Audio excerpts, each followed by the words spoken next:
చేతబడి ఈ పేరు తెలియని వాళ్ళంటూ ఉండరు. అలాగే మనం గ్రామాల్లోకి వెళ్ళినట్లయితే ఈ గ్రామాల్లో ఈ పేరైతే బాగా అయితే వినిపిస్తుందనమాట. అలాగే ఇప్పుడు ఈ చేతబడిని మనకు ఇంగ్లీష్‌లో చూసుకున్నట్లయితే వించ్ క్రాఫ్ట్ అని అంటారు. అలాగే వివిధ ప్రాంతాల్లో దీన్ని బాణామతి, అలాగే చిల్లంగి అని కూడా అంటారనమాట. ఒకప్పుడు అమ్మమ్మలు, తాతయ్యలు ఎక్కువగా చెప్పేవాళ్ళనమాట చేతబడి అనే పదాన్ని. అలాగే ఆ కాలంలో చేతబడి ఎక్కువగా ఉండేదని వాళ్ళైతే చెప్పేవాళ్ళు. అలాగే వాటిని వాళ్ళు ప్రత్యక్షంగా చూశామని, చేతబడికి గురయ్యే వాళ్ళను, చేతబడి చేసే వాళ్ళను గుర్తించామని వాళ్ళైతే చెప్తూ ఉండేవారనమాట. అయితే ఇవన్నీ నమ్మశక్యమేనా? నిజంగానే చేతబడి ఫలిస్తుందా? ఇది సాధ్యమేనా? చేతబడితో ఒక వ్యక్తిని పూర్తిగా మార్చవచ్చా? చేతబడి ఒక వ్యక్తి జీవితాన్ని అఘాతంలోకి తొక్కేస్తుందా? అనే విషయాలైతే మనం ఈ వీడియోలో డిస్కస్ చేద్దాము. ఈ వీడియోలోకి వెళ్ళే ముందు నాదొక రిక్వెస్ట్ అండి. అదేంటంటే ఈ వీడియో కనుక మీకు నచ్చినట్లయితే ఇక్కడ క్రిందున్న రెడ్ కలర్ సబ్స్క్రైబ్ బటన్ మీద అయితే ప్రెస్ చేయండి. ఇలా మీరు రెడ్ కలర్ సబ్స్క్రైబ్ బటన్ మీద ప్రెస్ చేయడం వల్ల నేను చేసిన ప్రతి ఇన్ఫర్మేషన్ వీడియో అనేది అందరికంటే ముందు అప్డేట్ రూపంలో మీ మొబైల్కి అయితే చేరిపోతుంది. ఇప్పుడు మనం వీడియోలోకి అయితే వెళ్ళిపోదాం. అయితే ఇప్పుడు మనం ఈ చేతబడి అనేదాన్ని మనం ఎలా గుర్తించుతామంటే అర్ధరాత్రి మంత్రాలతో క్షుద్ర పూజలు చేస్తూ హాహాహయామి అంటూ జపిస్తూ రహస్యంగా పెద్ద పెద్ద హోమాలు చేస్తూ ఈ తంతుకి శ్మశానం వేదికగా చేసుకొని చేతబడిగా భావిస్తారనమాట. అంటే ఇది ఎక్కువగా శ్మశానాల్లోనైతే ఈ చేతబడి అయితే చేస్తూ ఉంటారనమాట. తమకు గిట్టని వాళ్ళపై పగ తీర్చుకోవడానికి చేసే తంత్రాలను చేతబడిగా మనం అయితే చెప్పడం జరుగుతుంది. అయితే ఇవన్నీ మనకు సినిమాల్లో మనకు కళ్ళకు కట్టినట్లుగా వాళ్ళైతే చూపిస్తూ ఉంటారనమాట. అలాగే తమ శత్రువులకు హాని జరగాలని దురాలోచనతో చేసే ఈ క్షుద్ర పూజలను మనం చేతబడిగా చెప్పడం జరుగుతుందనమాట. అయితే ఈ చేతబడి అనే పేరుని వివిధ ప్రాంతాల్లో వివిధ రకాలుగా అయితే మనం పిలవడం జరుగుతుందనమాట. అయితే మనం ఇంగ్లీష్లో చూసుకున్నట్లయితే వించ్ క్రాఫ్ట్ అని అంటారు. అలాగే కొన్ని ప్రాంతాల్లో వూడు అని అంటారు. కొన్ని ప్రాంతాల్లోనైతే బ్లాక్ మ్యాజిక్ అని అంటారు. అలాగే బాణమతి అని, చిల్లంగి అని దీన్ని పిలవడం జరుగుతుందనమాట. చేతబడి అనేది ఒక మూఢనమ్మకం అని కొట్టిపారేసే హేతువాదులు కూడా ఉన్నారనమాట. అలాగే ఇది ఖచ్చితంగా జరుగుతుందని స్వయంగా అనుభవించామని నమ్మి భయాందోళనకు గురయ్యే వాళ్ళు కూడా లేకపోలేదు, వాళ్ళు ఉన్నారనమాట. అయితే చేతబడి అనేది నిజంగా జరగడానికి ఆధారాలు ఉన్నాయని చాలామంది అయితే చెప్తూ ఉంటారు. కానీ ఈ మూఢనమ్మకాల పేరుతో గ్రామాల్లో అనేక మంది అమాయకులు బలవుతున్నారని హేతువాదులు అయితే వాదించడం జరుగుతుందనమాట. అయితే ఈ చేతబడిని హిందువులు మాత్రమే కాదు, ముస్లింలు కూడా ఈ చేతబడిని అయితే వాళ్ళైతే నమ్మడం జరుగుతుంది. వాళ్ళు దీన్ని సిహ్రు, తావీజ్ అని అయితే దీన్ని పిలవడం జరుగుతుంది. దీని అర్థం బ్లాక్ మ్యాజిక్ అనే అర్థం అనమాట. జీవీలు అంటే భూతమని, జీవీల సహాయంతో మాయలు చేయవచ్చని కొందరు ముస్లింలు అయితే నమ్మడం జరుగుతుంది అనమాట. జీవీలు ఒక మనిషిని ఆవహించవచ్చని, వీటిని వదిలించుకోవడానికి ఖురాన్లో కొన్ని పదాలు అయితే వాళ్ళు చదవడం జరుగుతుందనమాట. కానీ జీవుల సహాయం కోరడం అనేది నిషిద్ధమని ఇస్లాం అయితే పూర్తిగా దీన్ని ఖండించడం జరుగుతుంది.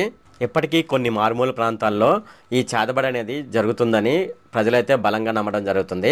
తమకు ఏదైనా కీడు జరిగినా, ఉన్నట్టుండి అనారోగ్య పాలైనా దీనికి కారణం గిట్టని వాళ్ళు చేసిన చేతబడి ప్రభావమే అని చాలామంది అయితే భావిస్తూ ఉంటారనమాట.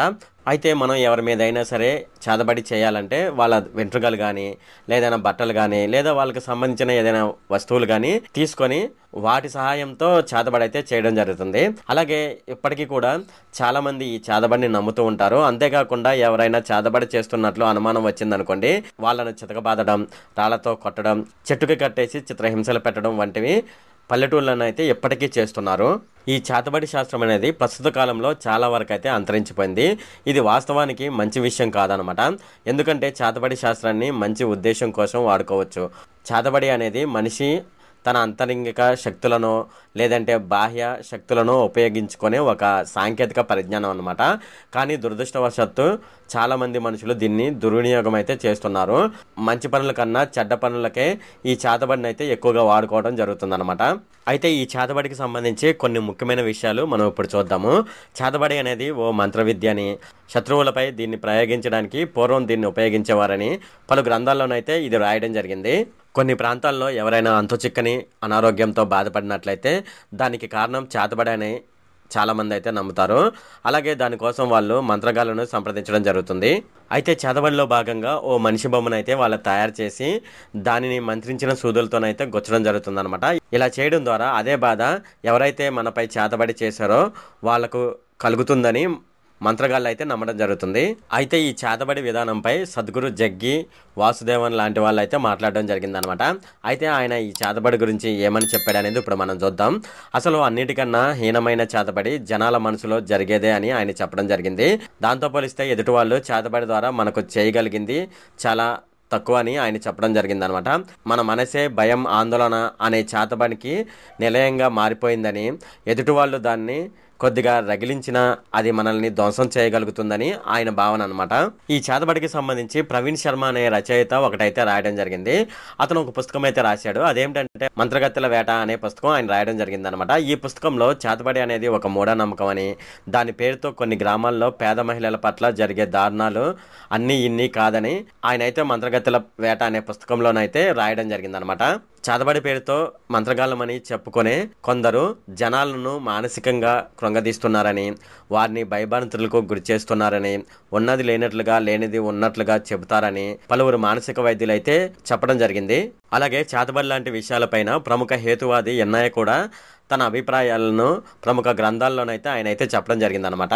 అయితే మన పల్లెటూళ్ళలో కొన్ని గ్రామాలు చూసుకున్నట్లయితే వాళ్ళు చేతబడిని బాణమతి, చేతబడి, దయ్యాలు, భూతాలు, పిశాచాలు, హస్తలాగనాలు ఇంకా ఎన్నో జనాలను పట్టి పీడిస్తున్నాయని వాళ్ళైతే చెప్పడం జరుగుతుంది.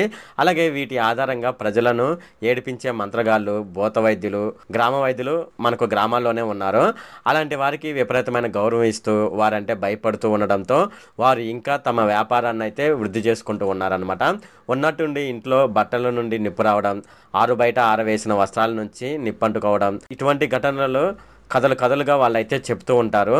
అలాగే వాళ్ళు శాంతి చేస్తున్నామని, కొన్నాళ్ళు ఇల్లు పాడుపెట్టమంటారు, ఎవరో చేతబడి మీ మీద చేశారని, ఆ దోషం పోవడానికి ఏమేమి చేయాలో వాళ్ళైతే చెప్తూ ఉంటారనమాట.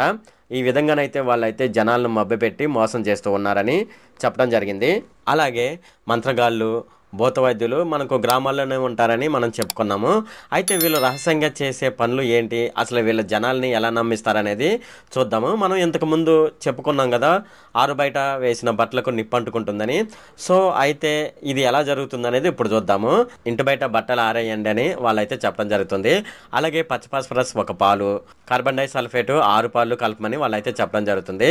కొద్దిగా బట్టలపై చల్లండి అని, అలా చల్లిన తర్వాత కాసేపటికి నిప్పంటుకుంటుంది అనమాట అది. అలాగే ఇంట్లో అల్మర్లో పెట్టిన దుస్తులపై కూడా మనం ఈ ద్రావణాన్ని అయితే చల్లవచ్చు అనమాట. ఇంట్లోని వారిని ఏర్పించడానికి ఇలాంటి పనులు అయితే వాళ్ళు రహస్యంగా చేస్తూ ఉంటారు. జాగ్రత్తగా మనం కనిపెడితే ఎవరు చేస్తున్నారనేది మనకైతే పూర్తిగా అర్థమవుతుంది. సాధారణంగా ఇలాంటి సంఘటనలు జరిగినప్పుడు మూల కారణం అనేది మనం పరిశీలించుకోకుండా మతపరమైన మూఢనమ్మకాల వలన భూత వైద్యుల్ని, సోది చెప్పే వాళ్ళని పిలుస్తుండామని అయితే చాలామంది అయితే చెప్తూ ఉంటారనమాట. అయితే ఇది ఈ మూఢనమ్మకాల గురించి అనమాట. సో మీరు ఏమనుకుంటున్నారు, ఈ మూఢనమ్మకం అనేది ఉందా లేదా అనే విషయాన్ని అయితే కిందున్న కామెంట్ సెక్షన్లో అయితే తెలియజేయండి. ఇది ఫ్రెండ్ ఈ వీడియో కనుక మీకు నచ్చినట్లయితే ఇక్కడ కిందున్న రెడ్ కలర్ సబ్స్క్రైబ్ బటన్ మీద అయితే ప్రెస్ చేయండి. అలాగే ఈ వీడియోని మీ ఫ్రెండ్స్ అండ్ ఫ్యామిలీ మెంబర్స్కి అయితే షేర్ చేయండి. అలాగే ఈ వీడియో సంబంధించి ఏమైనా కామెంట్లోని అనుకోండి, నాకు తప్పనిసరిగా కిందున్న కామెంట్ సెక్షన్లో అయితే తెలియజేయండి. ఈ వీడియో ఎంత friend. Okay, thank you friend.